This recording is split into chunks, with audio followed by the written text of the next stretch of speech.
Today we are going to be looking at the Light Seer Tarot by Chris-Anne. This book is published by Hay House.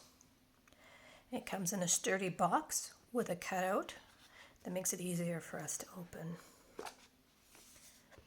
On the inside of the box we have a nice quote. You can also see it's decorated.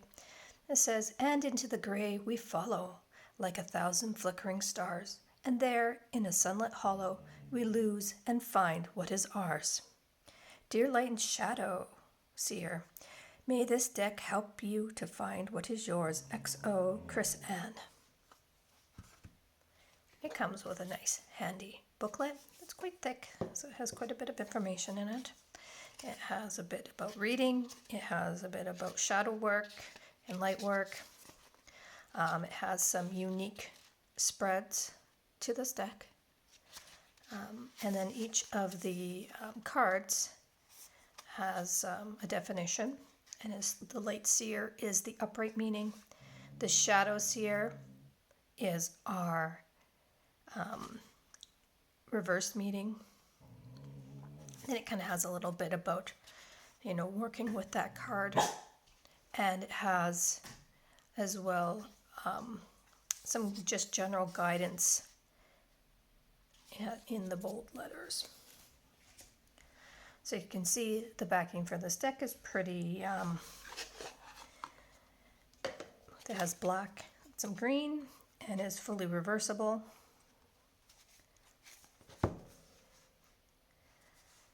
So we'll begin our flip through. This deck is quite bright and vivid in its coloring.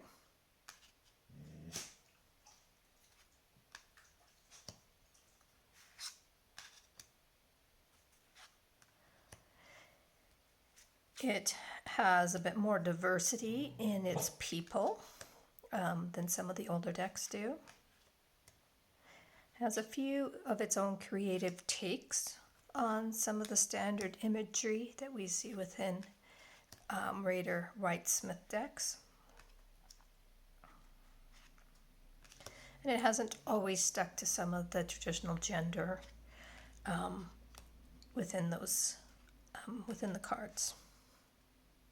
I like how this Devil card has a temptation vibe, a little less than the chains, but it's still with the rock being tied to his finger, still has a bit of a chains feeling to it. Now the cardstock for this deck is quite thick. It, if I have it stacked up with two decks beside it, it is significantly taller than my other decks, the same number of cards. So keep this in mind that if you have very stiff hands or a little bit of arthritis in your hands, that this deck will be difficult to shuffle casino style. It as well, this is a wands. You should also know that this is at least a second run of the deck. When it first was released, the cardstock was quite flimsy. So it kind of feels like they maybe overcorrected with their second choice of cardstock. So you will see some variety of different reviews on this deck, I think, depending on which set of cards people got. And again, as we said, not always sticking to a very traditional, like our knight here is not a man.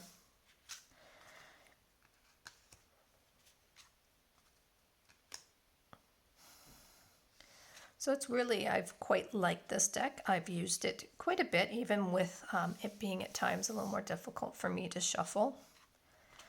You can always still shuffle on the side. It's just not my preferred method of shuffling. I like that the imagery is a little more modern than, of course, our standard Rider-Waite. So it can be a little bit easier for you or someone you're reading to identify with the people that are in that are pictured in the cards. So I haven't really seen any that really scream at me. It does not mean what the card traditionally means. So it can still be a very good learning deck for people. I like this one kind of in her head.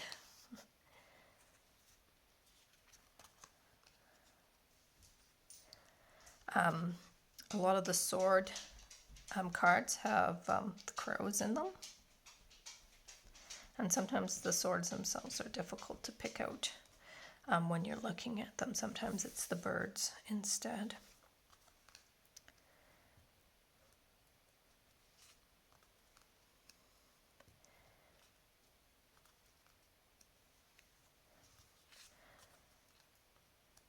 Now I don't do any light or shadow work, so that aspect of the cards are kind of lost on me, so I can't really comment on how well they would work for other people.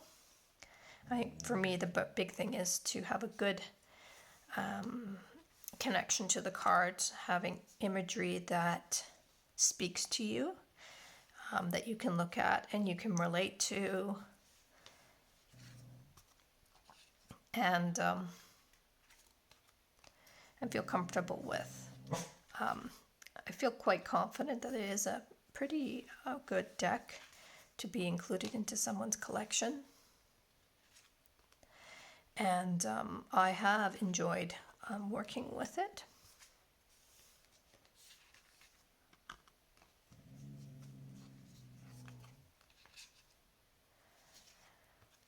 And here we are almost done.